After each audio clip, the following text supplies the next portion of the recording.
hoy con el profesor de Derecho Constitucional de la Universidad de La Laguna, Gerardo Pérez, a quien saludamos. Bienvenido a estos diálogos, Gerardo.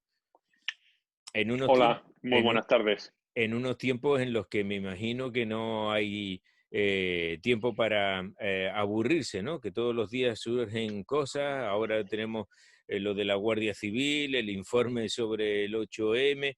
De todas maneras, tú ves que estamos en una situación de alarma, ¿de acuerdo? Pero ¿es esto lo que teníamos que tener?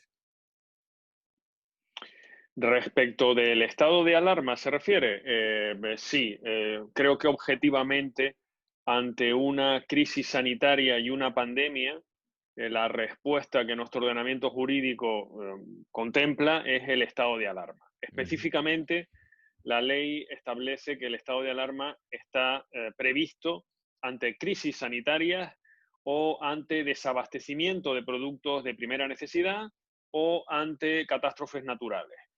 Evidentemente las dos últimas a lo mejor no se dan, pero la primera creo que sí se amolda como un guante porque el estado de excepción está pensado para graves desórdenes públicos o anormal funcionamiento de las instituciones democráticas y el estado de sitio está pensado ya para una situación bélica o prebélica de invasión, alteración de nuestras fronteras y, por lo tanto, objetivamente, desde el punto de vista de los estados de alarma, excepción y sitio, el de alarma era el que más se ajustaba. Otra cosa diferente es si una vez decretado el estado de alarma, todas las medidas que se han adoptado se ajustan a un estado de alarma. Eso es otro problema diferente. Entonces, ¿el gobierno tú crees que está actuando conforme a lo que dice? Porque una cosa es aplicar el estado de alarma y otra cosa bien diferente, el que esté actuando con sus competencias, con esta limitación de derechos que tenemos todos, está actuando conforme a ese estado de derecho. No hay nada que objetar a ello. No, insisto, vamos a ver, una cosa es decretar el estado de alarma, que creo que era lo correcto y lo que se amoldaba en nuestro ordenamiento jurídico, pero una vez se decreta el estado de alarma, junto con ese de estado de alarma se acompañaron un montón de medidas, algunas de ellas de muy dudosa constitucionalidad, en mi opinión. Porque si bien el estado de alarma permite limitar determinados derechos, lo que no permite es suspenderlos en absoluto. Y ha habido personas que han tenido derechos literalmente suspendidos. O sea, no que, no se, que se puedan ejercer pero con alguna restricción, sino que no se podían ejercer de ninguna manera. Bien, es cierto que con el paso del estado de alarma, las medidas se han ido relajando. Ya, por ejemplo, se permitía salir a la vía pública a determinadas horas, ya se ha permitido incluso algunas manifestaciones con determinadas restricciones y bueno, ahora mismo sí se puede hablar de derechos limitados, no suspendidos, pero durante varias semanas, en la fase inicial, sí entiendo que puede hablarse en rigor de derechos suspendidos y eso sí es muy discutible que tenga encaje en nuestro modelo constitucional. Bien, y hecho ese análisis, por ejemplo, todo este tiempo que hemos pasado, en donde hemos estado confinados en nuestras casas, donde salir a la calle parecía casi que estabas violando leyes y que por lo tanto te podían sancionar con ello, que no siempre era la misma justificación, porque aquí hubo incluso hasta alguna contraposición, si me apuras mucho, entre lo que era esencial y lo que no era esencial, ¿no? Eso, por ejemplo, en la historia reciente de este país, ¿hay algo que se pueda asimilar a este tipo de acciones?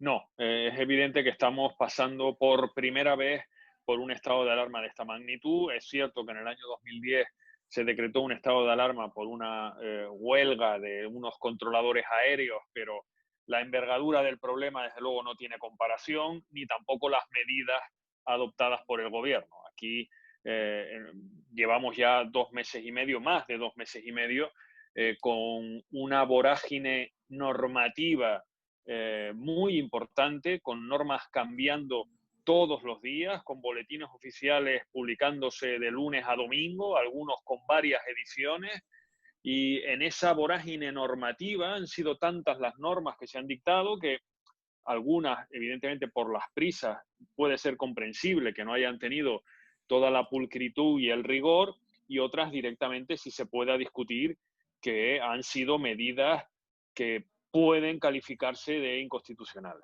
Ujú.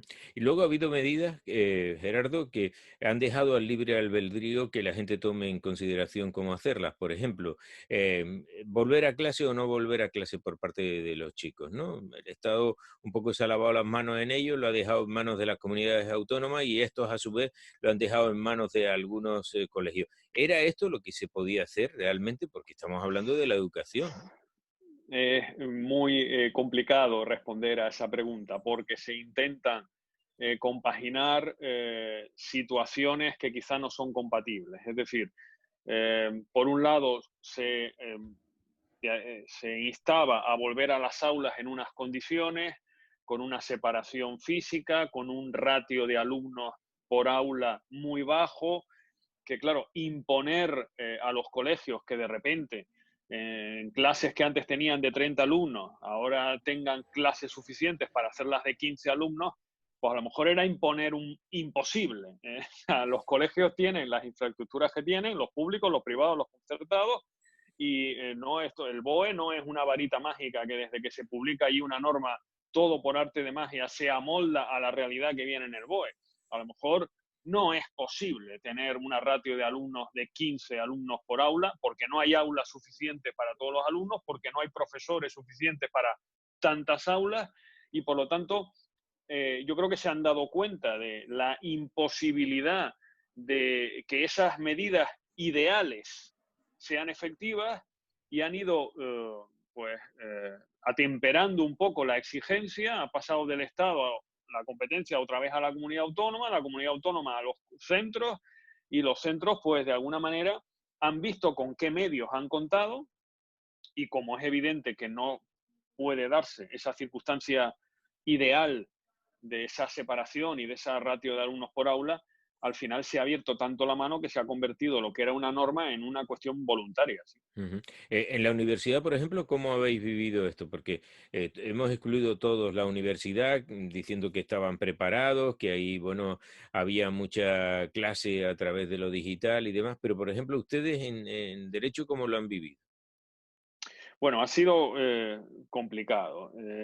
Se han dado clases a través de sistemas telemáticos, de clases, de virtuales, desde canales de YouTube hasta clases a través de algunos mecanismos audiovisuales. Se han seguido con las prácticas, pero sí es cierto que yo, que puedo hablar sobre todo de derecho, evidentemente, que es la Mm. formación que yo imparto, hay una parte de la formación del alumno que se ha visto resentida. El derecho no es una ciencia exacta, permite varias interpretaciones, no es una típica asignatura en el que solamente hay una respuesta correcta y todas las demás son falsas. Hay opciones de argumentar de forma diferente, respuestas diferentes, en ocasiones por lo menos, y eso implica la necesidad de un debate, de compilar al alumno a un razonamiento jurídico. Eso, por lo menos yo creo que lo consigo mejor en el aula, interactuando con el alumno en un debate más de tú a tú que con estos sistemas. De todas maneras, nos tendremos que amoldar si va a continuar. Se ha impartido la docencia, obviamente los exámenes van a ser también a través de sistemas virtuales, y esperemos que para septiembre tengamos alguna opción de volver al aula, porque en mi opinión creo que ayuda a la mayor calidad de la formación en algunas asignaturas. Y en función de esto, entiendo, Gerardo, que lo vamos a notar, digo, en el futuro, ¿no? De esta generación que ha estado medio curso, ya sabes que, por ejemplo, en enseñanzas medias y en el otro tipo de enseñanza se ha dado un aprobado general, eso lo vamos a notar, porque nosotros ya notábamos aquí que teníamos muchas carencias en educación. Sí, seguro, es posible que exista en el futuro alguna anomalía en la formación. Eso va a ser inevitable. De todas maneras, el principal problema de la educación viene de atrás, no viene del coronavirus. La atención que se ha dedicado a la educación no ha sido la adecuada. Esto es como cuando a mí me hablan de la Administración de Justicia y de si los juzgados se van a ver colapsados por el COVID-19. Evidentemente el COVID-19 no ha sido beneficioso para los juzgados, pero los juzgados venían colapsados ya de mucho atrás y la forma en la que han desatendido a esos servicios públicos, este gobierno, el anterior del anterior, porque esto viene de muy atrás, pues hace que en estos momentos tengamos serios problemas a los cuales se añade el estado de alarma, se añade la pandemia y por lo tanto ya estamos ante un problema descomunal, muy difícil de afrontar, pero que no podemos confundir los problemas de la educación o de la justicia o de la sanidad exclusivamente al COVID, No. porque en mi opinión son servicios que ya de atrás arrastraban una desatención notable. Claro, pero sin ser eso, efectivamente, como tú dices, esto venía de atrás, pero esto lo va a agravar todavía más. Si ya lo Sí, teníamos mal sí, de sí. atrás, se va a agravar, porque lo mismo sucede en sanidad. Es decir, tú crees, concibes, ¿no? Alguien que ve cómo está el panorama, que, por ejemplo, los dos departamentos más importantes que pueden tener en una sociedad como la nuestra, como es educación y sanidad, en este momento no tengan ni siquiera en el gobierno regional una cabeza que rija esos destinos, sino que sean temporalmente otros consejeros los que se ocupen de ellos. No es normal. Evidentemente es una situación anómala. Aquí vamos concatenando anormalidades con anormalidades y parece que ya nos acostumbramos a que lo anormal sea lo habitual y convendría no llegar a ese nivel. O sea, lo anormal es anormal y hay que volver a lo que es deseable y a lo que aspiramos y hay que aspirar a un nivel de excelencia en todos los niveles, en lo político, en lo profesional, en lo académico, intentar dar lo mejor de nosotros. Y evidentemente no es eh, deseable que los consejeros de áreas tan importantes como educación o sanidad sean cesados o dimitan y tengamos una especie de vacancia en lo que son esas consejerías respecto de políticas que hay que instaurar, porque evidentemente hay que dar una respuesta educativa muy importante para el próximo curso y espero que exista algún tipo de pacto, algún tipo de política concreta y sobre todo de inversión y de cambio en la idea de entender estos servicios públicos. Ujú. Evidentemente, no vamos a mejorar si no invertimos más en educación, en sanidad y en justicia. Y cuando digo invertir, me refiero en más jueces, más sanitarios. Y esto, vamos a ver, es una cuestión de comparar. O sea, la ratio de jueces por cada 1.000 habitantes del resto de los países de nuestro entorno, la ratio de médicos y enfermeros por cada 1.000 habitantes de los países de nuestro entorno con España. En el caso de los jueces, que son los números que yo más domino, estamos en la mitad de jueces por habitante que Francia, que Alemania, que Italia. Estamos en la mitad de fiscales. Entonces, eso se nota, evidentemente, y ahí hay que hacer una inversión. Y luego hay que intentar entender la idea del servicio público, para qué está la justicia, para qué está la educación. La educación está para formar a las próximas generaciones como hombres y mujeres libres que puedan pensar por sí mismos, ser críticos, tener conocimientos y enfrentarse a sus realidades. Ujú. En estos momentos creo que la educación va por otra vía y convendría, lo que pasa es que siempre se habla del famoso pacto de Estado por la educación, es algo que llevo yo oyendo casi desde que yo era estudiante, Ujú. pacto que nunca se ha llevado a efecto y en mi humilde opinión, evidentemente es una responsabilidad de nuestros dirigentes políticos y por derivación de la sociedad que sigue apoyando esas políticas. Bien, luego hemos tenido a lo largo de los últimos días, Gerardo, alguna discusión en torno a si es lícito, por ejemplo, negociar para una prórroga de este estado de alarma del que hablábamos antes, otras cosas que no tengan que ver con eso, es decir, pues como ha puesto Bildu sobre la mesa, la derogación de la reforma laboral, ¿no? Una cosa tiene que ir acompañada a la otra. Estamos ante, oiga, mire, yo le doy el apoyo para un estado de alarma, pero en ese Uh estado de -huh. alarma usted me permite hacer este tipo de cosas, pero no negociar algo como puede ser la derogación de la reforma laboral.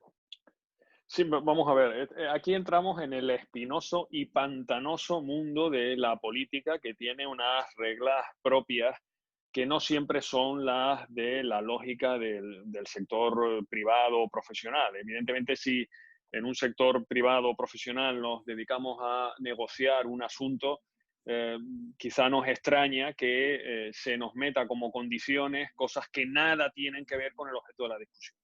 Sin embargo, la política, no solamente en este aspecto, en otros muchos, tiene unas reglas propias, unas reglas que parten de la responsabilidad política que luego la ciudadanía tiene que valorar. Es decir, aquí se parte de que la ciudadanía valora y la responsabilidad política la exige cada 4 años o cada el tiempo que sea en las siguientes elecciones. Yo creo que tenemos una ciudadanía muy poco crítica y muy poco exigente con sus dirigentes políticos y por lo tanto les pasa por alto eh, muchos problemas y muchas atrocidades que quizá deberíamos ser más exigentes con nuestros responsables políticos. En el fondo, no, en mi opinión personal, no tiene demasiado sentido vincular un tema como es evidentemente sanitario, como es una prórroga de un estado de alarma, con un tema como es la derogación de una reforma laboral. No tiene demasiado sentido, en mi opinión. Pero es que además convendría recalcar la idea de que una derogación de una ley o de una reforma como tal sería un disparate, porque lo que no se puede es vaciar de contenido todo ese estatuto de los trabajadores y todas esas normas laborales que si simplemente se derogan, quedarían con una ausencia de regulación, un vacío normativo, que eso sí sería un manifiesto disparate. En su caso, lo que habría que hacer sería reformar esa reforma laboral, es decir, quitar esa reforma para poner otra alternativa. Eso no sería derogar, eso sería reformar. No sé si hay un proyecto alternativo, pero cuando a mí me hablan de que simplemente la única intención es derogar y no poner nada que lo sustituya a lo derogado, desde mi punto de vista es un disparate en sí mismo. Claro, esa era la pregunta que le iba a hacer, que la derogación de la reforma laboral en este momento, pues lo que único que podría traer, pues sería un vacío legal, porque no existe, digamos, una ley alternativa. Cuando se pone en Claro. marcha esta reforma laboral que ahora tenemos vigente, Gerardo, es en un tiempo en donde la crisis nos estaba de alguna manera Mm, acuciando y estaba creando mucho paro, que es la misma situación que podemos tener en este momento, ¿no? Con los sí, ERTE sí, y sí. los parados, ¿no? Evidentemente, vamos a ver, se puede hablar de derogación en otros aspectos cuando lo que se quiere es eliminar toda una regulación. Yo recuerdo cuando se eliminó la pena de muerte en España, estaba en el Código Penal Militar. Bueno, eso sí, lo deroga, no para sustituirlo por otra cosa, porque lo que quieres es Que no eliminarlo hay. del ordenamiento jurídico. Bien, en ese caso sí tiene sentido hablar de derogación. Hemos derogado la pena de muerte en España. Bien, perfecto. Pero lo que no se puede derogar es el Estatuto de los Trabajadores con la regulación sobre los despidos, con la regulación sobre la contratación temporal, con la regulación. Porque si eso simplemente lo derogas y lo dejas vacío, dejas indefenso a todo un sector que es el ámbito laboral. En su caso, lo que tienes que tener es un proyecto alternativo, una ley que modifique a la anterior, para que la nueva sustituya. Eso sí tendría sentido, pero no sé si hay un proyecto o anteproyecto de ley que ande por ahí circulando para sustituir a lo que quieren ya derogar. Claro, pero eso sería una cosa diferente. Lo estaríamos hablando entonces Claro. de una Sí, nueva sí. reforma de la reforma, no de o Efectivamente, una nueva ley efectivamente. que venga a sustituir a la reforma. Y luego está ese mantra que aquí en Canarias ha tenido bastante predicamento, referido fundamentalmente a los superávit, a los remanentes de caja que hay por parte de las corporaciones locales en los bancos, ¿no? Y unos apelan al REF, y otros no tanto al REF, sino simplemente que les dejan gastar. Cuando oye uno hablar a determinados políticos, no sé si usted tiene la misma sensación que yo, que parece que los fondos son de ellos, ¿no? Y van, lo retiran y ya está. Pero esto no es un cheque, tiene que ser el secretario de la corporación el que permita hacer esto, ¿no? Es tan fácil. Quiero No, decir, bueno, no. Desde luego fácil no es. Se supone que tiene que haber un estricto control, no solamente por parte del secretario de las corporaciones que velan por la legalidad, sino sobre todo por los interventores de esas corporaciones, que son los que llevan ese control contable, por así decirlo, de las cuentas de las corporaciones, pero hay que tener en cuenta que después de la reforma de la Constitución del año 2015, donde se reformó el famoso artículo 135, se podrá criticar esa reforma o no, porque evidentemente es criticable, otros la defienden, pero se estableció unos límites para el endeudamiento y se estableció que desde la Unión Europea nos puedan imponer determinados límites al endeudamiento. De tal manera que ya ni siquiera España como tal es autónoma para fijar en función de qué endeudamientos podemos hacer, sin contar bueno, se suele decir con Bruselas, en realidad sería con las instituciones de la Unión Europea. Eso fue así, lo decidimos o se decidió porque no hubo referéndum para esa reforma constitucional, no quisieron los diputados que hubiese un referéndum, pero bueno, el caso es que se aprobó y eso ya determina que no somos plenamente, entre comillas, soberanos para tomar esa decisión, sino que tiene que haber una correlación con las políticas que vienen de la Unión Europea. Eso para empezar. Y de ahí en escalada, de la Unión Europea al Estado, del Estado a las comunidades autónomas, de las comunidades autónomas a los entes locales. De tal manera que no es sencillo, aunque es posible. Es posible. Evidentemente no estamos hablando de que sea un dinero que se pueda gastar para cualquier cosa. Una administración pública tiene que tener un presupuesto en el sentido de partidas presupuestarias de ingresos y gastos, y eso tiene que estar controlado, no solamente por el interventor, sino posteriormente por la audiencia de cuentas o el tribunal de cuentas. Por lo tanto, hay que hacer con cierto cuidado, ¿no?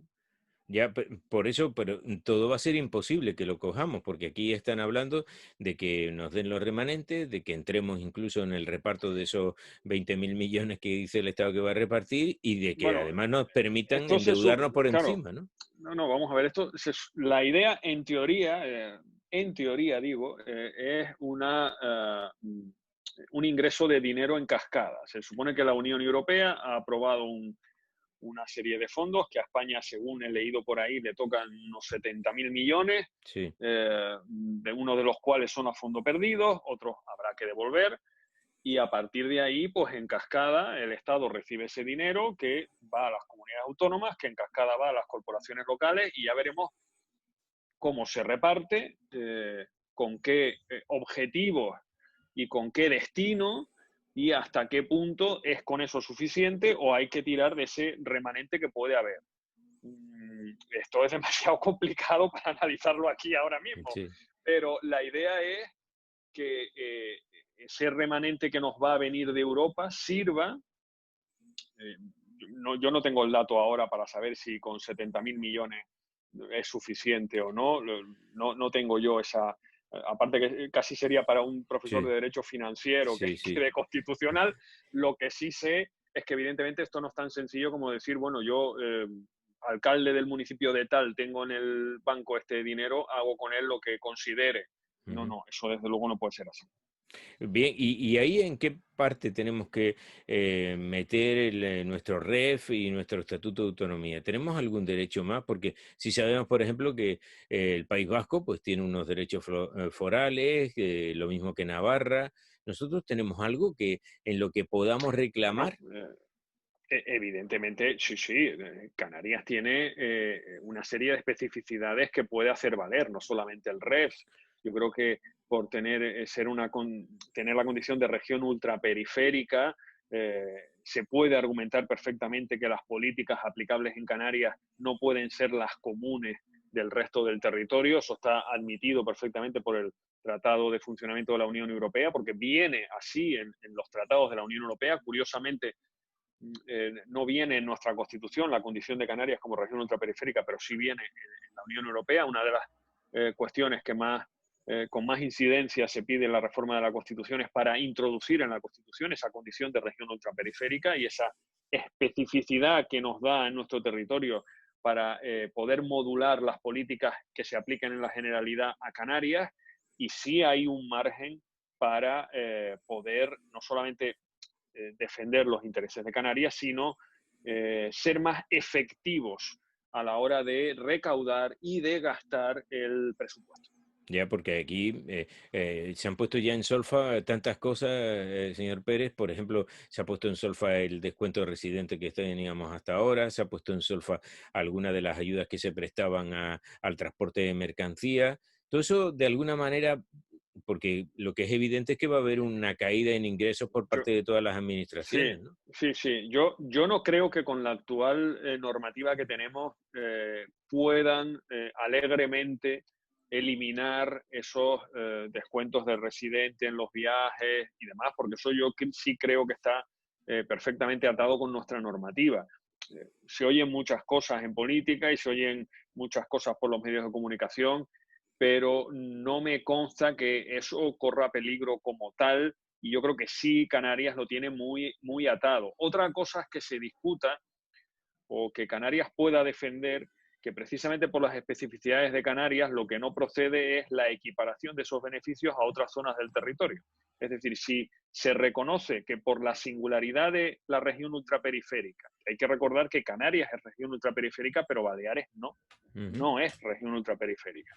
Si por la condición de región ultraperiférica yo tengo derecho a un tratamiento diferenciado, me lo concedes, pero luego ese tratamiento diferenciado se lo pretendes dar también, por poner un ejemplo, a Baleares, entonces ya no estás teniendo conmigo un tratamiento diferenciado por región ultraperiférica. Eh, y ahí sí es verdad que se puede discutir el que determinados beneficios que tenemos nosotros puedan ser transportables a otras comunidades autónomas dejándolo así, porque o se beneficia todavía más a Canarias o quizá no se podría dar esa equiparación. Ahí sí hay una discusión vigente, pero el hecho de quitar esas conquistas, por decirlo de alguna manera, que ya tenemos consolidadas, no creo que en eso sea un problema. Bueno, de todas maneras aquí habrá que rehacerlo todo y con esto vamos terminando, señor Pérez. ¿Usted cree, por ejemplo, se está trabajando aquí en un plan de reconstrucción donde se habla precisamente que para el día 30, que lo tenemos ya ahí encima, el Día de Canarias, pues esté firmado por parte de todos los grupos políticos? ¿Usted cree que es posible llevar a cabo eso? Hay quien está incluso hasta pensando en que a lo mejor ni siquiera el gobierno de Canarias tiene todos los votos necesarios para poder sacar adelante estos planes de reconstrucción. Ya, ¿Es sí, posible? bueno, vamos a ver. Yo creo que sí es posible. En un clima político de entendimiento y habida cuenta de la necesidad imperiosa de llegar a esos acuerdos, sí es posible. Otra cosa es si es probable. La verdad es que el clima político actual es muy malo. No podemos esconder que actualmente el nivel político y sobre todo a nivel estatal es bastante malo. Y por lo tanto, eso nos invita a ser pesimistas. Pero no estamos hablando de imposibles. Los pactos políticos y los acuerdos entre los grupos políticos son posibles, son deseables. En otras épocas también ha habido momentos difíciles y se han llegado. Y con un poco de voluntad, entendimiento, se puede llegar a ese objetivo. Ahora bien, uno escucha a los líderes políticos, uno tiene que toparse con determinadas noticias y a uno irremediablemente lo arrastran hacia el pesimismo, pero es posible. Claro, es que ese pesimismo, Gerardo, está llegando, pues, si hacemos un ingreso vital mínimo, si hacemos también un pago único desde esta comunidad autónoma, si exoneramos del pago en viviendas sociales y demás, ¿usted no cree que se está tirando un poco por tierra todo eso de la cultura del esfuerzo y demás? Bueno, a ver, aquí hay que diferenciar lo que se trata de medidas excepcionales por una situación vinculada al estado de alarma de lo que son políticas a largo plazo. No es lo mismo que digamos, dado que por el COVID-19 se han destruido millones de empleos y por lo tanto hay que dar una solución urgente a esas personas que tienen que seguir alimentando a sus familias, pero tenemos un plan porque cuando el estado de alarma termine, todo volverá a la normalidad y estamos hablando de una circunstancia excepcional, puede tener una fundamentación a una segunda circunstancia que es implantar una especie de paga única, generalizada no vinculada a ningún tipo de catástrofe como puede ser una pandemia, sino porque sí, eso ahí sí quizá sería más complicado, primero, financiar,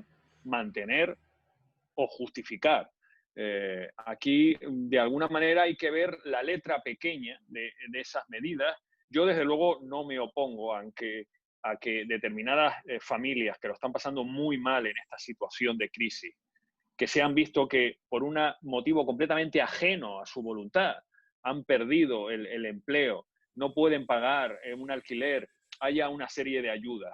Eso de alguna manera tiene que ser temporal, de la misma manera que se dice pues que los autónomos no paguen el modelo 130 este trimestre. Bien, eso es algo temporal. Tarde o temprano los ¿sabes? autónomos vamos a tener que pagar. O sea, esas Pero, medidas pero lo temporales malo es que no están pueden tener hablando de esa sentido. temporalidad, están hablando casi, no han, ni han dicho una cosa ni han dicho la otra, bien es cierto, pero no están hablando de esa temporalidad, están hablando de un pago único que además se daría en función de la familia y de cuántos miembros son y en qué circunstancias están, pero desde luego es que lo peor es llegar a esa conclusión. Sí, no, vamos a ver. Evidentemente habrá un sector en la que esa medida sea justa y sea solidaria, y habrá seguramente a la larga un sector en el que se tienda a acomodarse a esa paga y a esa ayuda, y eso implique que por acomodarse a recibir la paga eviten un esfuerzo tendente Ya. a encontrar trabajo. Esas dos situaciones se pueden dar. Lo que no puede ser es suprimirlo por completo, eliminando las situaciones en las que la solidaridad y la justicia hace necesario esa medida, ni tampoco generalizarlo de tal manera que conlleve a esa situación de acomodo generalizado de una serie de personas que prefieren esa paga, ese subsidio, a intentar prosperar en la vida. No podemos ni una cosa ni otra. Hay que conseguir el equilibrio perfecto y para eso hay que ser detallista y riguroso con esa medida a la hora de redactar las condiciones o los controles. Pues le agradezco mucho este rato de conversación, don Gerardo. Muchas gracias por haber estado aquí. Gerardo Pérez, Un placer, profesor de Derecho Constitucional en la Universidad de La Laguna. Gracias. un placer, gracias.